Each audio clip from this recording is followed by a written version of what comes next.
अस्सलाम वालेकुम, मैं मोहम्मद उल्कनैन और अपने यूट्यूब चैनल नो साइड के साथ आज दिन भर में जो खबरें हुई हैं और उनके ऊपर थोड़ा तबसरा करते हैं। अगर आप मेरे यूट्यूब चैनल के ऊपर नए हैं तो प्लीज़ सब्सक्राइब कीजिए। ये जो पहली खबर है ये आज केपी के असम्बली का आज पहला इजलास हुआ है। ये इजलास बड़ा इम्पोर्टेंट था क्योंकि ये बहुत सारी चहमगोइयाँ की जा रही थी, क्या ये इजलास हो पाता है, नहीं हो पाता, किस तरह से होगा। क्योंकि यहाँ पर पाकिस्तान तहरीक इंसाफ ने तकरीबन 2/3 अक्सरियत से ये कामयाबी मिली है। और फिर उसके बाद इमरान खान साहब ने जो अली अमीन गंडापुर साहब है उनको यहाँ पर वजीर आला नामजद किया था। तो आज 28 फरवरी को पहला इजलास जब हुआ तो अरकान ने वहाँ पर हलफ उठाया। तो सबसे इंटरेस्टिंग जो बात थी इस सेशन की वो ये था कि वो जो असम्बली हाल है वो जिस तरह से हमने देखा कि पंजाब के अंदर अरकान की ही तलाशी की जा रही थी। आई डोंट नो कि लाहौर के अंदर एक असम्बली इजलास है और अरकान जो है उनसे पता नहीं क्या चीज़ खतरा थी, लेकिन बहरहाल केपीके के अंदर आज हमने देखा कि लोग बड़ी आसानी के साथ अरकान के साथ साथ जो मेहमान थे, जो लोग अटेंड करना चाह रहे थे पहला सेशन, वो बड़ी आसानी से आए, वो आराम से उन्होंने अटेंड किया। वो वहाँ गैलरी जो मेहमानों के लिए मुख्तस है वो वहाँ पर बैठे रहे। तो इस तरह से वो जो पहला इजलास की कहानी जो या दूसरे इजलास की कहानी जो पंजाब के अंदर थी उससे थोड़ा डिफरेंट था। यहाँ पर फिर एक थोड़ा शोर शराबा नारेबाजी इसलिए भी की गई, पहले जो सेशन है उसको थोड़ा डिले किया गया। उसकी वजह थी कि वहाँ पर एक खातून रुकन है मुस्लिम लीग नून की, उन्होंने घड़ी जो है उसको लहराया, जो वो एक शो कर रही थी कि इमरान खान साहब के हवाले से जो घड़ी चोर है, तो उस हवाले से फिर उसके बाद जो गैलरी से लोग बैठे हुए थे उन्होंने कुछ चीज़ें उनके ऊपर फेंकी हैं, मारी हैं, जिस वजह से इजलास जो है बदमज़गी हुई। फिर थोड़ा आधा घंटे के लिए डिले करना पड़ा और बल आखिर जो है वो वहाँ पर इजलास हलफ अरकान ने उठा लिया है। स्पीकर और जो डेप्टी स्पीकर हैं उनके कागजात जमा हो गए हैं, कल उसके ऊपर वोटिंग की जाएगी। इसके बाद अगर हम बात करें तो कौमी असम्बली का इजलास भी कल बुलवा लिया गया है। आईनी तौर के ऊपर 21 दिन के अंदर अंदर जो इजलास है वो होना ज़रूरी है, लेकिन सदर आरिफ अलवी साहब है उनका ये कहना था कि क्योंकि अभी तक इजलास इसलिए मैं नहीं बुला सकता क्योंकि इजलास अभी मुकम्मल ही नहीं हुआ, क्योंकि जब तक इजलास मुकम्मल नहीं होगा तो उसको हम कैसे बुला सकते हैं। तो इसलिए उन्होंने कहा जी मैं तो नहीं बुलाता। फिर उसके बाद जो है वो आइन के एक आर्टिकल के तहत कौमी असम्बली जो सेक्रेटरीट है उन्होंने खुद ही इजलास बुलाने की समरी जो है उस पर दस्तखत खुद ही कर लिए और फिर उसके बाद इजलास बुलवा लिया। कल 10 बजे इजलास है। इस हवाले से सुप्रीम कोर्ट के अंदर ये मामला ज़रूर जाएगा कि क्या ये इजलास हो भी सकता है या नहीं हो सकता। लेकिन तहर काजी फैज ईसा साहब जो है वो पॉलिटिकल बातों के ऊपर जो है ना वो बहरहाल हमने देखा है कि तहरीक इंसाफ की वो साइड कम लेते हैं, तो वो दूसरी साइड के ऊपर फैसले जो है वो ज़्यादा जल्दी सुना देते हैं जहां पर उनको फ़ायदा हो रहा होता है। तो वो बहरहाल एक्सपेक्टेड है। तो सुप्रीम कोर्ट तो इस हवाले से कोई भी फैसला नहीं करेगी। मामला अभी तक ये भी चल रहा है कि क्या वो जो मखसूस नशिस्तें हैं वो सुन्नी इत्तेहाद काउंसिल को यानी कि तहरीक इंसाफ को मिलेंगी या नहीं मिलेंगी। वो कितनी दिन हो गए अभी तक इलेक्शन कमीशन से ये भी मसला नहीं हल हो रहा। मेरा अपना ये ख्याल है कि इनको असम्बली की सीट्स नहीं दी जाएगी। अब आज इन्होंने कहा है कि हमें तो सुन्नी तहरीक ने खुद कहा है कि हमें ये सीटें नहीं चाहिए। देखिए, या तो कोई माना जाए कि कोई बंदा पागल है या तो आप पागल है जी। ये कैसे हो सकता है कि कोई एक पार्टी है वो कहे जी मुझे नशीस्तें नहीं चाहिए। ये ऐसा कहीं दुनिया में कहीं सुना है जी मुझे नतीजे नहीं चाहिए।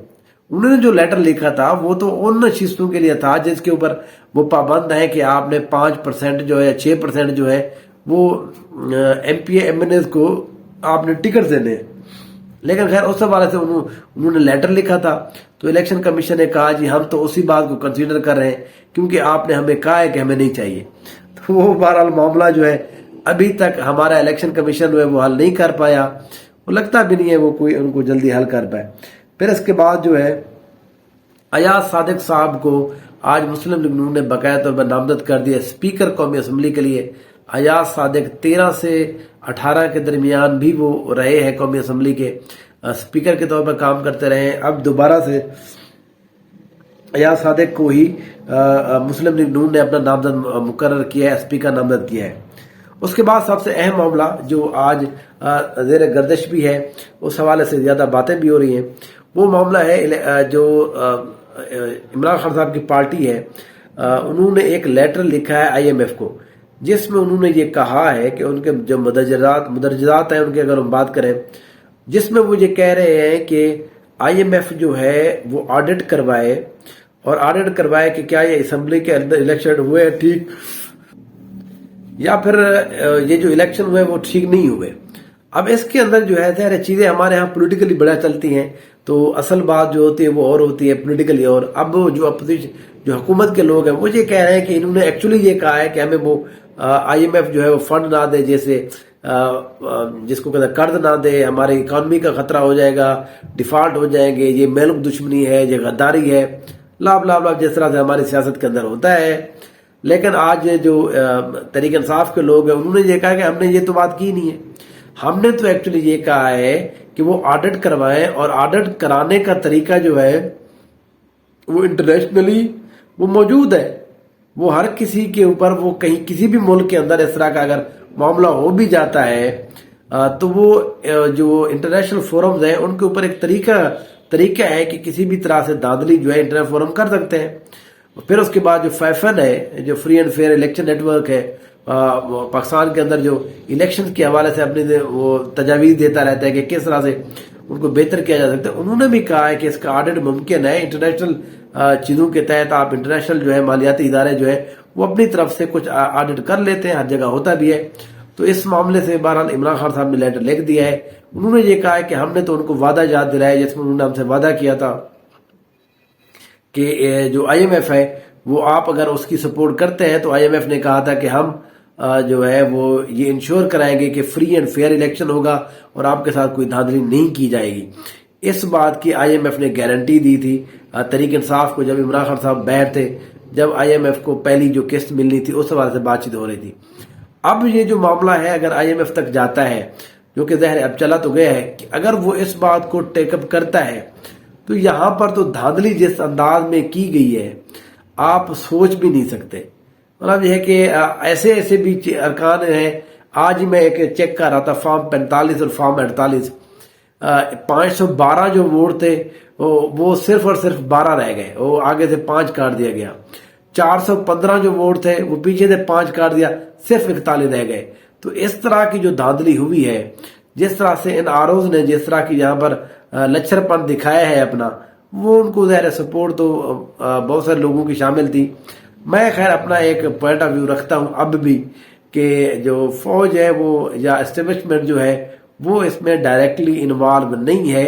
इसके अंदर मोहसिन नकवी इन्वॉल्व था, IG पंजाब इन्वॉल्व है, इसके अंदर नून लीग मुलव्वस है, ब्यूरोक्रेसी ने ये किए हैं, और लोकल जो वो है सियासत है, जो लियाकत जो लोकल सियासतदान है, उनकी मिली भगत से ये सारा का सारा मामला हुआ है।